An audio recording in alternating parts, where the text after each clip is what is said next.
Hello everyone, welcome back to our channel.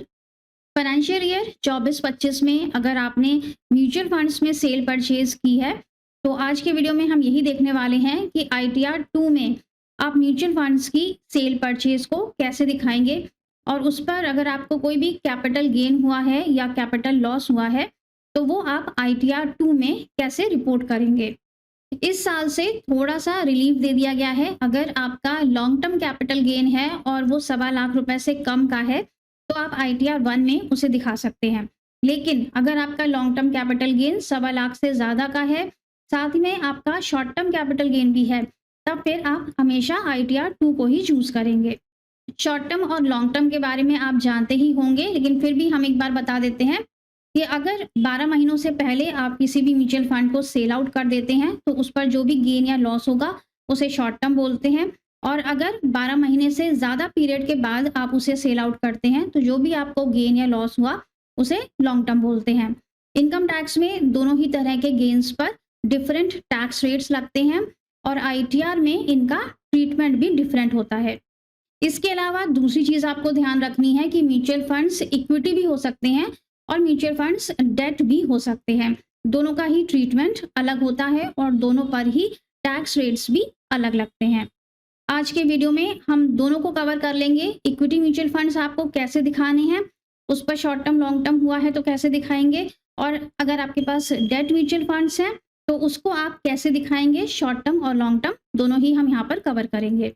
तो सबसे पहले तो आपको अपने म्यूचुअल फंड्स की स्टेटमेंट ले लेनी है जिसमें कि आपके पास शॉर्ट टर्म कितना है, लॉन्ग टर्म कितना है, ये सब आपके पास बाइफर्केशन होना चाहिए। और कोशिश करिएगा कि आप एक्सेल फॉर्मेट में उसे डाउनलोड करें। एक्सेल फॉर्मेट में कैलकुलेशंस करने में इजी रहता है, इसलिए हमेशा एक्सेल फॉर्मेट को ही डाउनलोड करें।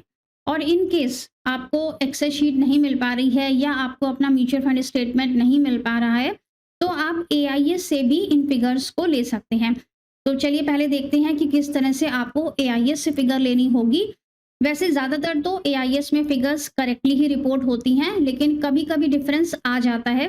तो कोशिश करिएगा कि जो आपका रियल स्टेटमेंट है आप उसी से फिगर्स लें।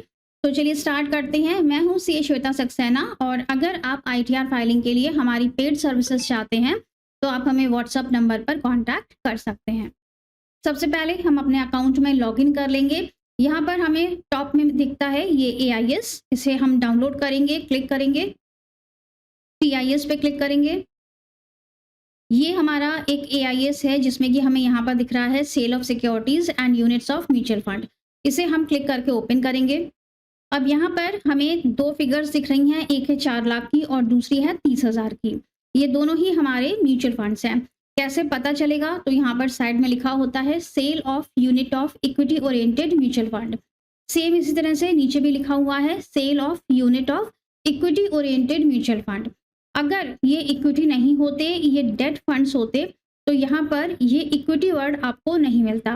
फिर यहाँ पर लिखा होता सेल ऑफ अदर यूनिट्स, इस तरह से लिखा होता, इक्विटी वर्ड नहीं लिखा होता। इसके बाद हम अगेन इस एंट्री को ओपन करेंगे। फिर से ओपन करने पर ये एंट्री पूरी आ गई है। इसमें आपको डेट मिलेगी कि कब आपने इसको सेल आउट किया है, सिक्योरिटी का नाम मिलेगा, कौन सा म्यूचुअल फंड है, ये लॉन्ग टर्म है या शॉर्ट टर्म है, वो असेट टाइप यहाँ पर लिखा हुआ है। और फिर आगे आपको फिगर्स भी मिलेंगी कि सेल कंसिडरेशन कितनी है, इस पर कॉस्ट ऑफ एक्विजिशन परचेज कितने में किया था आपने, तो सारी फिगर्स आपको यहाँ से मिल जाएंगी। यहाँ पर ऊपर आपको डाउनलोड का ये साइन मिलेगा। अगर ये आपकी शीट काफ़ी लंबी होती तो आप यहाँ से डाउनलोड कर सकते थे इसको। ये एक्सेल फॉर्मेट में जाके डाउनलोड हो जाती है जिससे कि आप कैलकुलेशंस आसानी से कर सकते हैं। और अगर यहाँ पर एक ही एंट्री है या दो एंट्री है तो आप कैलकुलेटर से भी उसे कर सकते हैं।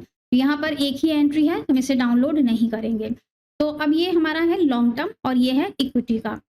अब सेम इसी तरह से यहाँ पर नीचे जो हमें 30,000 वाली एंट्री दिख रही है, हम इसे भी ओपन करेंगे। सेम इसी तरह से यहाँ पर भी हमको सेल कंसिडरेशन दिख रही है, कॉस्ट ऑफ एक्विजिशन दिख रहा है और डेट भी इस एंट्री में आपको दिख जाएगी। और असेट टाइप में हमें ये भी दिख रहा है कि ये लॉन्ग टर्म है या शॉर्ट टर्म है। तो हमें पता चल गया कि हमें कहाँ पर इसे दिखाना है, कैसे दिखाना है। अब हम अपने आईटीआर फॉर्म पर चलते हैं और इसे हम फिलअप करेंगे। तो सेम प्रोसीजर है जैसे कि हर आईटीआर में होता है। यहाँ पर असेसमेंट ईयर हम सेलेक्ट करेंगे। हमने आईटीआर ऑलरेडी फिल की हुई है तो हम इसे रिज्यूम कर लेते हैं। अब सबसे पहले आपको जनरल इन्फॉर्मेशन में जाना है, फाइलिंग स्टेटस। यहाँ पर कुछ बेसिक पॉइंट्स हैं जो आपको ध्यान रखने हैं। पहला, सेक्शन 139(1) होना चाहिए। दूसरा, आपको सेलेक्ट करना है कि आप न्यू टैक्स रिजीम में फाइलिंग कर रहे हैं या ओल्ड में। न्यू टैक्स रिजीम में टैक्स रेट्स काफ़ी कम हैं comparative to old tax regime, तो न्यू टैक्स रिजीम में ही ज़्यादातर फाइलिंग्स हो रही हैं इस बार। इसके बाद नीचे जितने भी आपके पास पॉइंट्स आएंगे उन सब पर आपको नो कर देना है। Whether you are FPI no कर देना है, रिप्रेजेंटेटिव एसएससी इसे नो कर देना है, ये सब आपको नो कर देना है। फिर आपको मिलेगा बैंक डिटेल्स। यहाँ पर किसी भी एक बैंक को रिफंड के लिए नॉमिनेट करना है और यहाँ पे कंफर्म करना है। बैक टू समरी आते हैं। इसके बाद आता है कैपिटल गेन का शेड्यूल, जहाँ पर कि हमें म्यूचुअल फंड्स को रिपोर्ट करना है। अब यहाँ पर हमें 2 कॉलम्स मिलेंगे, एक है शॉर्ट टर्म के लिए और दूसरा है लॉन्ग टर्म के लिए। लास्ट ईयर तक ये फॉर्मेट बिल्कुल डिफरेंट हुआ करता था। तो सबसे पहले हम शॉर्ट टर्म पर चलते हैं। अब यहाँ पर सेकंड नंबर पॉइंट में आपको मिलेगा सेल ऑफ इक्विटी शेयर और unit of equity oriented mutual fund on which STT is paid. तो यहाँ पर आपको इक्विटी ओरिएंटेड म्यूचुअल फंड्स दिखाने हैं। यहाँ पर हम डेट फंड्स को नहीं दिखाते हैं, तो हम इसे ओपन करेंगे, यहाँ पे टिक लगाएंगे, यहाँ पर एडिट करेंगे, यहाँ पर सेक्शन 111A फॉर अदर्स को सेलेक्ट कर लेंगे। इसके बाद हमें यहाँ पर 2 ऑप्शंस मिलेंगे, where transfer was before 23 July and where transfer was after 23 July. Sale आपने कब की है ये चीज़ पूछी जा रही है, क्योंकि इस बार 2 तरह के रेट्स लगने हैं। अगर आपका ट्रांसफ़र 23 जुलाई के पहले हो गया था, मीन्स आपने सेल कर दी थी 23 जुलाई के पहले, तो जो भी आपका यहाँ पर कैपिटल गेन बनेगा उस पर 15% का टैक्स रेट लगेगा। और अगर आपने सेल की है 23 जुलाई के बाद, तो जो भी आपका यहाँ पर कैपिटल गेन बनेगा उस पर 20% का टैक्स रेट लगेगा। तो इसलिए ये बाइफर्केशन यहाँ पे करनी है। अब हमें ये देखना है कि हम कौन से वाले कॉलम में अपने अमाउंट को ले जाएंगे। अगेन हम AIS पर जाएंगे।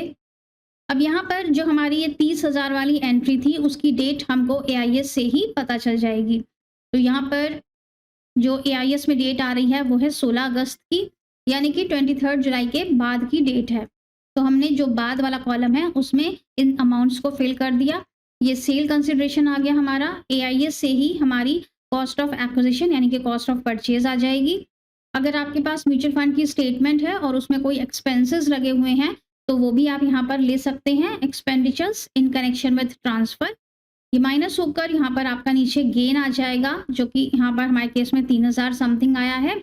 इसे हम सेव कर देंगे। अब सेम इसी तरह से हमें लॉन्ग टर्म के लिए भी करना है। ओपन करेंगे। लॉन्ग टर्म के लिए हम कहाँ पर रिपोर्टिंग करेंगे, तो यहाँ पे हमें 4th नंबर पॉइंट में मिलेगा सेल ऑफ इक्विटी शेयर और unit of equity oriented fund on which STT is paid. यहाँ पर ओपन करेंगे, यहाँ एडिट पे क्लिक करेंगे, व्यू शेड्यूल।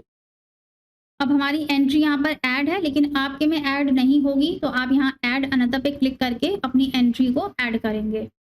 अब यहाँ कैसे फिलअप करना है, शेयर और यूनिट एक्वायर्ड मीन्स परचेज आपने कब की है, परचेज दिखानी है। आपकी परचेज 31 जनवरी 2018 के पहले की है या 31 जनवरी 2018 के बाद की है, यहाँ से सिलेक्शन करेंगे। फिर है यूनिट्स ट्रांसफर्ड, मतलब आपने सेल कब की उसकी म्यूचुअल फंड की, बिफोर 23 जुलाई की है या आफ्टर 23 जुलाई की है। ये चीज़ आपको अपने स्टेटमेंट से पता चल जाएगी या फिर AIS से भी आपको डेट मिल जाएगी। तो यहाँ पर वो ले लिया हमने। इसके बाद आपको देनी है full value of consideration, total sale value कितने में आपने सेल आउट किया है। यहाँ पर आपको लेनी है कॉस्ट ऑफ परचेज, जो भी अमाउंट आपका परचेज का है। ये सारी चीज़ें आपको स्टेटमेंट से भी मिल जाएंगी, नहीं तो AIS से भी मिल जाएंगी। Expenditures in connection with transfer, वो फिगर आप यहाँ पर ले लेंगे और इस एंट्री को सेव कर देंगे। सेव हो जाने के बाद ये एंट्री इस तरह से यहाँ पर रिपोर्ट हो जाएगी और इसे हम आगे स्क्रॉल करेंगे तो यहाँ पर ये बैलेंस फिगर, ये हमारी कैपिटल गेन की फिगर आई है और इसे हम नीचे कंफर्म कर देंगे। बैक आ जाते हैं। तो इस तरह से हमने इक्विटी के लिए शॉर्ट टर्म भी रिपोर्ट कर दिया और इक्विटी के लिए हमने लॉन्ग टर्म भी रिपोर्ट कर दिया। अब आती है डेट की बात। तो डेट म्यूचुअल फंड्स अगर आपके पास हैं तो वो कैसे दिखाएंगे? सबसे पहले हम शॉर्ट टर्म में जाते हैं। अब हम इसमें जाएंगे 5th नंबर पॉइंट पर, from sale of assets other than at A1 A2 A3 A4, यहाँ पे क्लिक करेंगे, एडिट पर क्लिक करेंगे। यहाँ पर कई सारे ऑप्शंस मिलेंगे, हमें जाना है यहाँ पर 2nd नंबर पॉइंट पर, full value of consideration in respect of assets other than unquoted shares. जो भी आपके डेट म्यूचुअल फंड्स की सेल वैल्यू है वो फिगर आपको यहाँ पर लेनी है। देन एक cost of acquisition without indexation, यहाँ पर सिंपल कॉस्ट ऑफ परचेज लेनी है, इंडेक्सेशन का बेनिफिट नहीं मिलेगा। Expenditures in connection with transfer, कोई एक्सपेंडिचर है वो यहाँ पर लेंगे, और ये नीचे आपका कैपिटल गेन यहाँ बैलेंस में कैलकुलेट हो जाएगा। ये डेट म्यूचुअल फंड का शॉर्ट टर्म हो गया। और लॉन्ग टर्म दिखाना है, अगेन लॉन्ग टर्म पर जाएंगे। अब इसमें 9 नंबर पॉइंट पर आएंगे, from sale of assets where B1 to B8 above are not applicable, यहाँ एडिट पे क्लिक करेंगे। अब लॉन्ग टर्म के केस में आपको बाइफर्केशन देना होगा कि आपकी जो ट्रांसफर है वो 23 जुलाई के पहले का है या 23 जुलाई के बाद का है। यहाँ पर भी 2 तरह से रेट लगने हैं। अगर आपका ट्रांसफर बिफोर का है तो उस पर 10% का रेट लगेगा, और अगर आपका ट्रांसफर बाद का है तो उस पर 12.5% का रेट लगेगा। एक चीज बीच में आपको बताना रह गई, अगर आप इक्विटी म्यूचुअल फंड्स दिखाते हैं तो इक्विटी पर हमें 1.25 लाख का एग्जेम्पशन मिलता है। मींस जो भी आपका टोटल लॉन्ग टर्म निकल कर आएगा, लॉन्ग टर्म में से 1.25 लाख रुपए आपके एग्जेम्प्ट हो जाएंगे, बाकी जो बैलेंस बचेगा उस पर टैक्स लगेगा। लेकिन अगर हम डेट म्यूचुअल फंड्स पर आते हैं तो डेट म्यूचुअल फंड्स में आपको जो भी लॉन्ग टर्म होता है उस पर हमें 1.25 लाख का एग्जेम्पशन नहीं मिलता है। तो जो ये 1.25 लाख का एग्जेम्पशन है वो सिर्फ हमें इक्विटी पर मिलता है, डेट पर नहीं मिलता है। डेट आपके जितने भी यहाँ पर आएंगे कैलकुलेट होकर कैपिटल गेन जो भी आएगा वो आपका पूरा टैक्सेबल हो जाएगा। तो अब यहाँ पर आते हैं डेट के लॉन्ग टर्म पर। यहाँ पर भी आपको 2nd नंबर पॉइंट में मिलेगा, full value of consideration in respect of assets other than unquoted shares. तो अगर आपका बिफोर वाला केस है आपको यहाँ वैल्यू देनी है, और अगर आपका आफ्टर वाला केस है तो यहाँ पर वैल्यू देनी है। इसके बाद है cost of acquisition with indexation. यहाँ पर थोड़ा ध्यान से देखिएगा, यहाँ पर क्या लिखा हुआ है, cost of acquisition with indexation before 23 जुलाई। अगर आप 23 जुलाई अगर आप बिफोर वाला केस ले रहे हैं तो यहाँ पर जो आप कॉस्ट ऑफ परचेज देंगे उसमें आपको इंडेक्सेशन का बेनिफिट मिलेगा। इंडेक्सेशन के साथ आपको कॉस्ट ऑफ परचेज देनी है यहाँ पर। और फिर है and without indexation for transfer on और आफ्टर 23 जुलाई। अगर आपका जो ट्रांसफर है वो 23 जुलाई के बाद हुआ है तो फिर आपको इंडेक्सेशन का बेनिफिट नहीं मिलेगा, फिर आपको सिर्फ कॉस्ट ऑफ परचेज लेनी है। इसके बाद नीचे आप कोई एक्सपेंडिचर ले सकते हैं, अगर इन कनेक्शन विद ट्रांसफर कोई भी एक्सपेंडिचर है। यहाँ पर बैलेंस आएगा और बैलेंस आपका टैक्सेबल होगा 10% पर या 12.5% पर, और इसमें आपको कोई भी 1.25 लाख का एग्जेम्पशन नहीं मिलेगा। अब हम बैक आते हैं। अब ये हमारा यहाँ पे रिपोर्टिंग तो कंप्लीट हो गई है। अब हमें एक ज़रूरी काम और करना है। हम आएंगे नीचे F नंबर पॉइंट पर। यहाँ पर हमें बाइफर्केशन देना है कि कौन से रेट पर हमारा शॉर्ट टर्म टैक्सेबल हो रहा है या लॉन्ग टर्म टैक्सेबल हो रहा है। तो जैसे हमने इक्विटी का दिखाया है जो कि हमारा 20% पर टैक्सेबल है, तो हम यहाँ 20% वाले कॉलम में लिख देंगे। अगर हमारा शॉर्ट टर्म 15% वाला होता तो हम 15% वाले में ऊपर लिखते। सेम इसी तरह से हमारा जो लॉन्ग टर्म है वो 10% वाला है, क्योंकि हमने 23 जुलाई के पहले उसको ट्रांसफ़र कर दिया था, इसलिए हमने उसे यहाँ पर लिखा है। अगर हम 23 जुलाई के बाद में उसे ट्रांसफ़र करते तो वो 12.5% पर टैक्सेबल होता, उस केस में हम उसको यहाँ पर लिखते। तो इस तरह से आपको यहाँ पर सारे फिगर्स देनी है जो भी आपने ऊपर बाइफर्केशन दिखाया है, और इसे कंफर्म कर देना है। दूसरी चीज़, अगर आपको रेट्स नहीं पता हैं कि कौन से रेट्स यहाँ पे लगेंगे और आप यहाँ पे किस तरह से फिगर्स को देंगे, तो आपको सिंपल यहाँ पे कंफर्म कर देना है, F नंबर पॉइंट को फिलअप नहीं करना है। फिर आप जब आगे प्रोसीड करेंगे, चलिए हम देखते हैं, यहाँ बैक करते हैं। कैपिटल गेन का शेड्यूल कंफर्म हो गया है, सेक्शन 112A, इसको भी हम कंफर्म कर देंगे, ये लॉन्ग टर्म के लिए होता है। फिर हम आते हैं साइला के शेड्यूल पर। साइला का शेड्यूल हम ओपन करेंगे और कंफर्म करेंगे। फिर आता है बाफला का शेड्यूल, इसे भी हम ओपन करेंगे और कंफर्म करेंगे। इसके बाद हम बाफला के शेड्यूल को फिर से ओपन करेंगे। यहाँ पर हम देखेंगे कि हमारी कौन-कौन सी इनकम पर कौन-कौन से टैक्स रेट्स लग रहे हैं। जो भी आपकी शॉर्ट टर्म है, लॉन्ग टर्म है, डेट है, इक्विटी है, उन सारी इनकम्स पर इस शेड्यूल के अंदर रेट्स लगते हैं। तो जो भी बाइफरकेशन आपको यहाँ पर कैपिटल गेन के शेड्यूल में देनी है एफ नंबर पॉइंट पर, वो सारी फिगर्स आप अपने शेड्यूल बाफला से ले सकते हैं। ये शेड्यूल आपको बता देगा कि कौन सी इनकम पर कौन सा रेट लग रहा है और उस रेट के हिसाब से आप अपने इस शेड्यूल में एफ नंबर पॉइंट में वैल्यूज लिख सकते हैं। फिर आता है शेड्यूल CFL, इसे भी हम ओपन करेंगे और कंफर्म करेंगे। शेड्यूल SI, जहां पर स्पेशल रेट्स की कैलकुलेशन होती है, इसे भी हम ओपन करेंगे और कंफर्म करेंगे। इसके बाद हमारा पार्ट B आ जाता है, टोटल इनकम, इसे भी हम ओपन कंफर्म करेंगे। इसके बाद टैक्सेस पेड का शेड्यूल है, जिसमें TDS, advance tax, self assessment tax, ये सारी टैक्सेस आ जाते हैं। और लास्ट में आता है हमारा part B, computation of tax liability.